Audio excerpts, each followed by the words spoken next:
Hello everyone. तो लो जी आ गया खेसारी लाल यादव जी और प्रगति भट्ट का एक बहुत ही बेहतरीन वीडियो सॉन्ग जो कि फुल वीडियो सॉन्ग में रिलीज हो चुका है।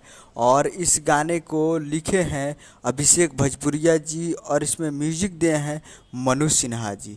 और इसे गाए हैं खेसारी लाल यादव जी और नेहा राज जी, जो कि आपको स्क्रीन कवर दिखाई दे रहा है। जिस सॉन्ग का टाइटल रखा गया है जीजा जी से सीख लो, जिसका टाइटल है जीजा जी से सीख लो। और ये फुल वीडियो सॉन्ग में रिलीज हो चुका है। और वीडियो में है खेसारी लाल यादव जी और प्रगति भट्ट जी, फिट में है प्रगति भट्ट जी।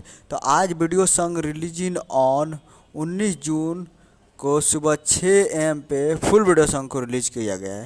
यानी आज 19 तारीख को सुबह 6 बजे फुल वीडियो सॉन्ग को रिलीज़ कर दिया गया है और ये फुल वीडियो सॉन्ग आ चुका है। तो काफ़ी बेहतरीन वीडियो सॉन्ग है और काफ़ी ज़बरदस्त है और तो आ चुका है।